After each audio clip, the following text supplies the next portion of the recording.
सनातन धर्म है। सनातन धर्म किसको कहते हैं? सनातन जो सबसे पुराना है, जिससे पहले का और कोई धर्म हो ही नहीं सकता है। सनातन का एक अर्थ यह है जो सबसे पुराना। सनातन का दूसरा अर्थ है जो सत्य है, जो सत्य है, जो झूठला नहीं सकते किसी को, वह है सनातन। जो शाश्वत है, सत्य है, सनातन है, जो जिसमें परिवर्तन नहीं हो सकता है, वही है सनातन। तो वैसा कौन है? शंकराचार्य जी महाराज ने कहा कि वही सत्य, सनातन सत्य परमात्मा है। वह कैसा है? वह शांति स्वरूप है।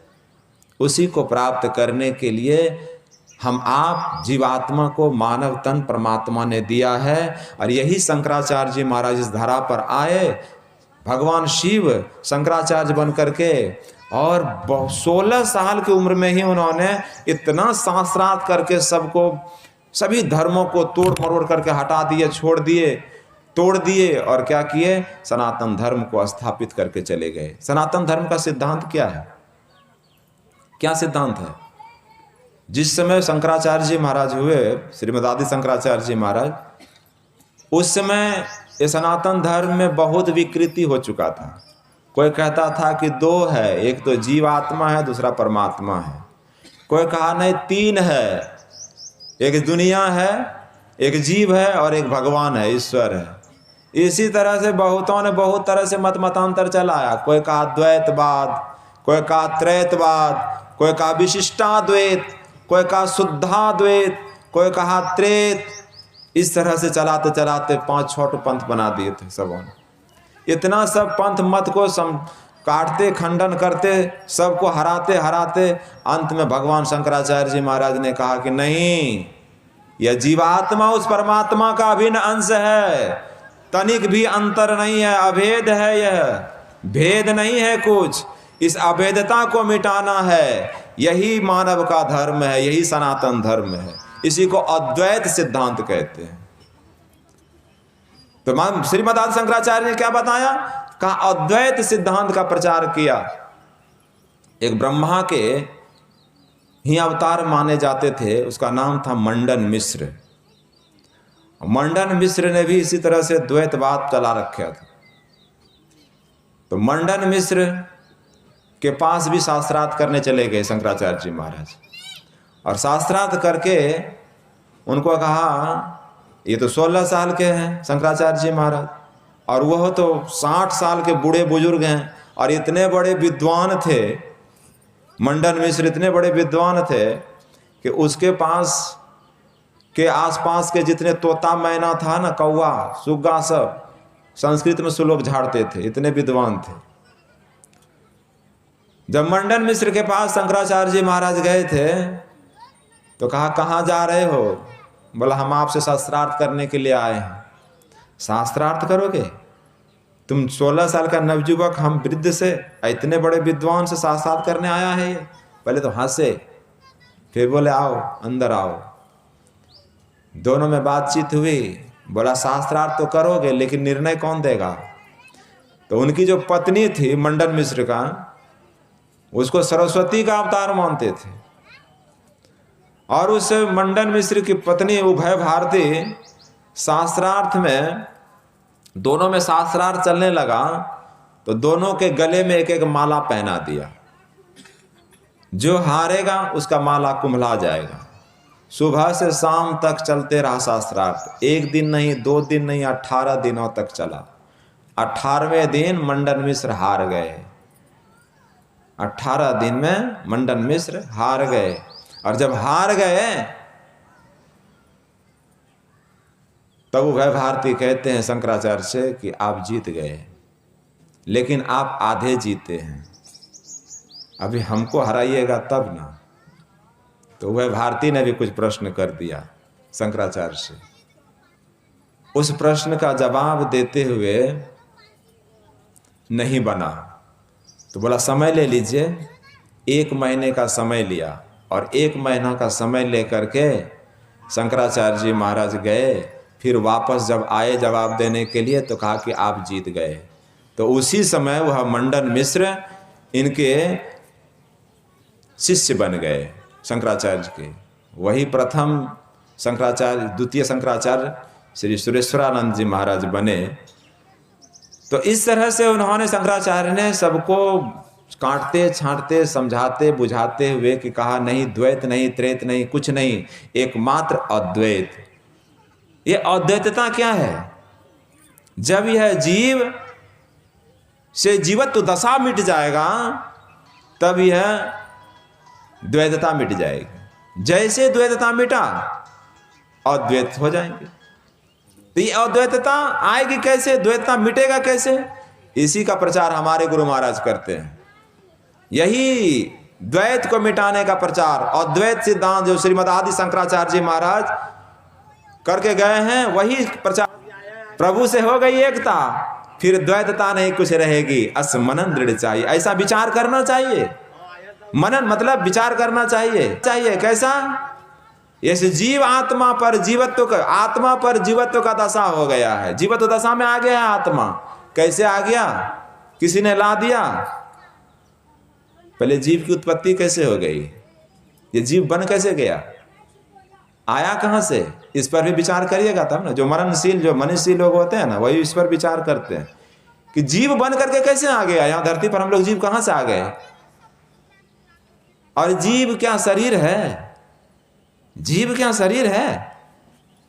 नहीं, जीव शरीर के अंदर है। शरीर को धारण करने वाला है जीव। शरीर छूट जाता है। कब छूटता है? कब छूटता है? जब शरीर का आयु पूरा होता है तो शरीर से जीव निकल जाता है, शरीर को छोड़ देते हैं और शरीर का नाश हो जाता है। लेकिन जीव का भी नाश होता है क्या? जीव का नाश नहीं होता है, लेकिन जीव का भी नाश करना पड़ेगा। जब जीवत्व दशा हमारे अंदर है, जीव हैं हम, तब तक हमारे जीवन में शरीर धारण करने का ये क्षमता है, योग्यता है। इसी योग्यता को मिटाने का नाम योग कहते हैं। इसी शरीर को धारण करने की योग्यता जो जीव को हो गया है, इसको मिटा देना है। इसी को मिटाने का काम मोक्ष कहलाता है। इसी को मिटा देने का काम ईश्वर की भक्ति कहलाता है। इसी को मिटाने का जो काम है परमात्मा के धाम तक चलने का रास्ता कहलाता है, मार्ग कहलाता है। और वही मार्ग कह रहे हैं भगवान शिव ब्रह्मा जी को सुना रहे हैं। कौन सा रास्ता है? जैसे इस रास्ते में चलेंगे, इस जीवत्व दशा को मिटाने के रास्ते पर जैसे ये जीव चलेगा, शुरू करेगा, आरंभ करेगा, आरंभ करते ही सुख मिलना शुरू हो जाएगा। भगवान शिव यही सुनाते हैं, सुख मिलना शुरू हो जाएगा। और सुख ही मिलेगा सो बात नहीं, क्या होगा? पाप भी झड़ना शुरू हो जाएगा, पाप भी गलना जलना शुरू हो जाएगा। तो पाप को भी जलाना है हम आपको। कब से पाप हुआ है? जब से सृष्टि में आए हैं तब से हम आप पाप करते हुए आ रहे हैं। जितने बार मानव तन धारण किए हैं तब उतने बार हमसे पाप हुआ है, और थोड़ा थोड़ा पुण्य भी हुआ है। तो जितने बार पाप हुआ है, जितने बार पुण्य हुआ, इस पाप और पुण्य के पलड़े में हम लोग घूम रहे हैं। पुण्य हुआ है, उस पुण्य के प्रताप से कभी कुत्ता का शरीर भी धारण किए हैं तो बड़ा मारुति पर कि हेलीकॉप्टर पर घूम रहे हैं। कुत्ता का शरीर भी धारण किए हैं, उस पुण्य के प्रताप से दूध रोटी मिल रहा है। अगर पाप के प्रताप से कुत्ता का शरीर में गए हैं पाप कमा करके, तो डंडा भी लग रहा है, डंडा भी लग रहा है कुत्ता को, कह कह करके भाग भी रहे हैं। शरीर तो दोनों को मिला है, पुण्यात्मा को भी और पापात्मा को भी। तो क्या मनुष्य शरीर छोड़ करके कुत्ता का शरीर बढ़िया है? एक भैंसा था गुजरात में, कुछ बाबा देखा उस भैंसा को, काड़ा को। उस भैंसा का जो स्थिति था ना, बैठा है बड़ा मौज से बेचारा, और सब माताएं लोग जा रही हैं उसको फल खिलाते हैं, फूल चढ़ाते हैं, तेल मालिश करते हैं, और वो भैंसा खा खा करके मस्त है। बाबा कहते थे कि हमने जब देखा उस भैंसा को तो हमको लगा कि जो सुख इस भैंसा को, यह सुख तो और अमेरिका जैसे धनी देश के जो राष्ट्रपति है उनको भी यह सुख नसीब नहीं होगा। तो कोई पसंद करेगा कि हम मनुष्य शरीर छूट करके हम चले जाएं उस भैंसा के शरीर में? तो नहीं पसंद करते हैं। सब चाहते हैं हम मनुष्य शरीर में रहें।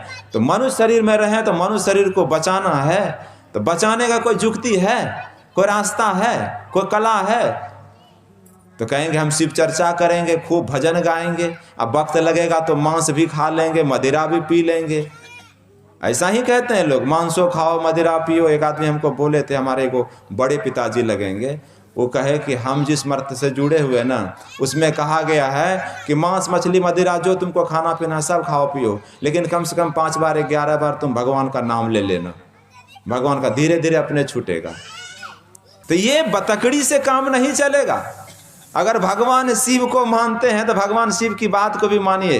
भगवान शिव क्या कहते हैं, बहुत बड़ा तीर्थ है सुषुम्ना, और वह सुषुम्ना किधर है?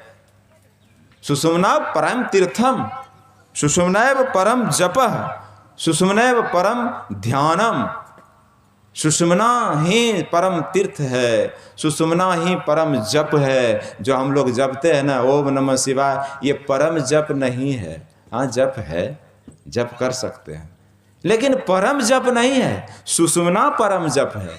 सुषुम्ना में जाने के बाद ही हम आपकी परम गति हो सकती है, हमारी चाल सही हो सकती है। नहीं तो सुषुम्ना में जो नहीं गए ना, जिस तरह से सांप है ना धरती पर, सांप धरती पर है तो चलता है, पानी में भी चलेगा तो टेढ़ा मेढ़ा चलता है। सांप देखे ना चलते हुए, और सांप जब बिल में घुसता है तब सीधा हो जाता है, टेढ़ा मेढ़ा वहाँ नहीं चलेगा, वहाँ चलेगा उसमें भी लेकिन सीधा।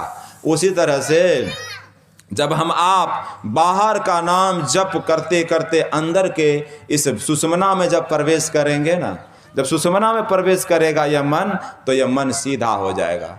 सीधा क्या होगा?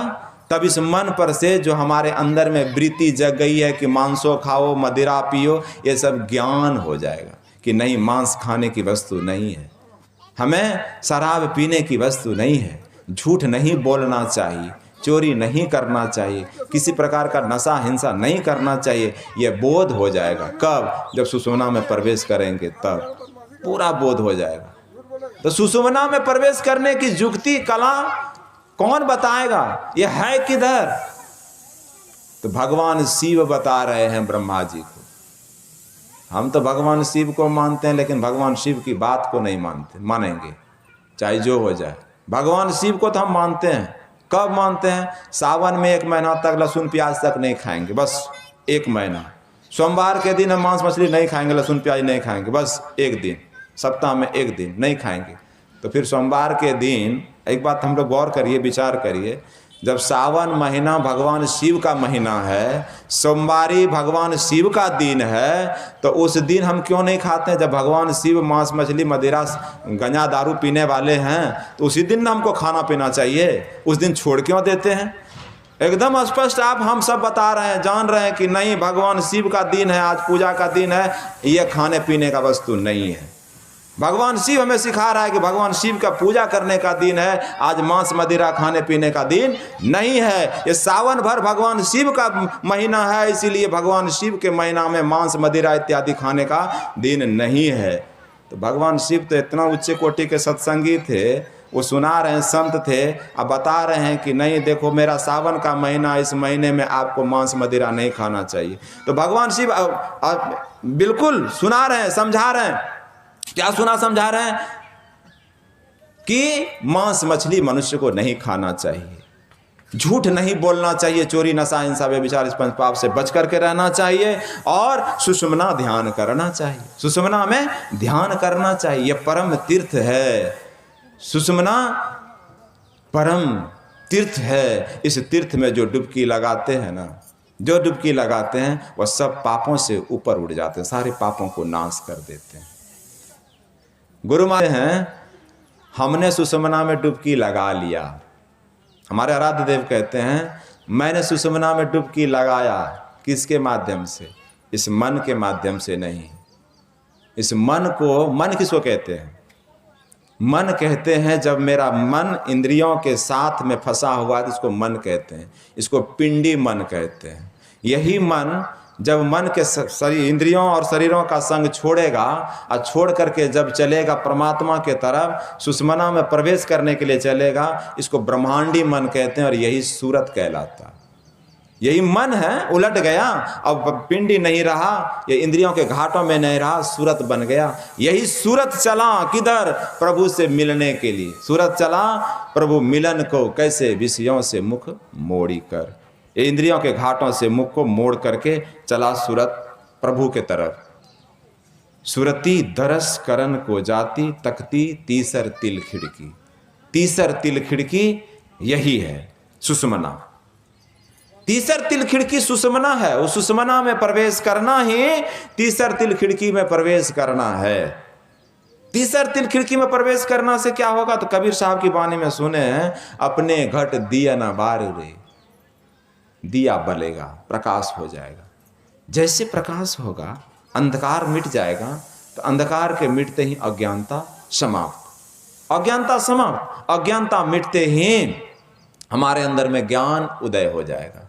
ज्ञान के उदय होते ही शंकराचार्य जी महाराज ने कहा कि अज्ञानता मिटेगा तो ठीक है, गंगा सागर में जाकर के जो हम ज्ञान, ये ज्ञान है ना, गंगा सागर में जाकर के स्नान करने से हमारी मुक्ति हो जाएगी। कुरते गंगा सागर गमनम, व्रत परिपालन, व्रत करने से हमारी मुक्ति हो जाएगी, हमारे दुखों से छूट जाएंगे।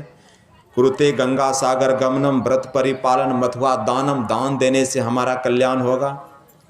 दान देने से हमारा कल्याण होगा। कुरुते गंगा सागर गमनम, व्रत परिपालन, मथुआ दानम, ज्ञान विहीना सर्वमतेना, मुक्तिम भजसीना जन्म सतेना। जब ज्ञान होगा तब मुक्ति के रास्ते पर, मुक्ति के डगर पर, मुक्ति के पथ पर हम चलना प्रारंभ कर देंगे। मुक्ति के डगर पर। लेकिन मुक्ति का डगर बतावेगा कौन? मुक्ति का रास्ता बताएगा कौन? सुषुम्ना का जिसको पता है। तब सुषुम्ना का पता तो सबसे पहले भगवान शिव को था। तो भगवान शिव तो अब है नहीं धरती पर, हैं? किसी को दर्शन हो रहा? भगवान शिव को देखा किसी ने? नहीं देखा। तो बतावेगा कौन? उसी परंपरा में जब आ गए भगवान शिव स्वयं, फिर इस कलयुग में अवतार लेकर के आए शंकराचार्य, उसी तरह से संत कबीर लोग आए, कबीर, तुलसी, सूर, नानक, ये सब आए, सबको पता मिल गया। जितने संत हुए सबको पता हुआ उस सुषुम्ना का, क्योंकि सबका एक ही मत है, जे पहुंचे ते कही गए, सबकी एक के जात, सबकी एक के बात, सबे सयाने एक मत, सबकी एक के जात। जितने संत हो गए ना, सबका एक के जात है और एक के बात है। क्या? इस शरीर से नहीं, शरीर को छोड़ो, पिंड को छोड़ो और ब्रह्मांड की तरफ चलो। जैसे ब्रह्मांड की तरफ चलोगे ना, तो हमें सुख मिलना शुरू हो जाएगा, शुरू हो जाएगा। तो गुरु महाराज हमें सिखाते हैं कैसे चलोगे, रास्ता सुनाते हैं ये द्वैतता मिटाने का। तो सबसे पहला काम क्या करना है? प्रथम ही धारो गुरु को ध्यान, हो श्रुति निर्मल, हो बिंदु ज्ञान। सबसे पहले गुरु का ध्यान करो। सबसे पहले गुरु का ध्यान करो। हमारा सूरती, हमारा सूरत जो है ना, शुद्ध हो जाएगा, पवित्र होगा। सुषुम्ना में जाने से तो ज्ञान की उत्पत्ति हो जाएगी। लेकिन पहले क्या होगा? सबसे पहले क्या करना है? तो कहा सबसे पहले गुरु का ध्यान करो। गुरु का ध्यान कैसे? तो हमारे आराध्य देव कहते हैं उसको ध्यान करने के लिए तो कहा गुरु जाप करिए। पहले गुरु जाप करिए। गुरु जाप मानस ध्यान मानस कीजिए। कैसे? दृढ़ साध कर, दृढ़ साध कर, इनका प्रथम अभ्यास कर। ये पहला काम। उस सुषुम्ना तक पहुंचने के लिए, मोक्ष के द्वार तक पहुंचने के लिए सबसे पहला काम क्या करना है? गुरु जाप मानस ध्यान मानस कीजिए, दृढ़ साध कर, इनका प्रथम अभ्यास कर। श्रुत शुद्ध करना चाहिए, अपने मन को, सूरत को पवित्र करना चाहिए। जब यह काम होगा, इसके पहले क्या करना होगा? तो हमारे आराध्य देव कहते हैं खान पान को प्रथम संभालो। पहला खान पान को संभालो, तब रस रस सब अवगुण मारो। तब धीरे धीरे अपना अवगुण दुर्गुण मरेगा। जब तक हम अपना खान पान को नहीं संभालेंगे, तब तक हमारा आपका सूरत, हमारा मन पवित्र नहीं होगा। कबीर साहब इसी बात को कहते हैं, जैसा खावे अन्न वैसा होवे मन, जैसी पानी पिए वैसी वाणी होए। तो अन्न कैसा खाना चाहिए? अपनी परिश्रम की कमाई का अन्न खाना चाहिए। ये मोदी जी जो दे रहे हैं 5 किलो चावल, ये खा खा करके हमारा मन कभी शुद्ध नहीं हो सकता है। नहीं होगा पवित्र, क्योंकि हमने नहीं कमाया है उसको, खैरात में मिल रहा है वो। तो वह अन्न खा करके हमारा मन शुद्ध नहीं होगा, पवित्र नहीं होगा और भजन नहीं बन सकता है। तो अपने नेकी और ईमानदारी पूर्वक जो काम करके जो अन्न उपार्जन होता, धन मिलता है, उसी से हमारा जीवन निर्वाह होना चाहिए, तब मेरा मन पवित्र होगा। नेकी और ईमानदारी पूर्वक, बेईमानी नहीं।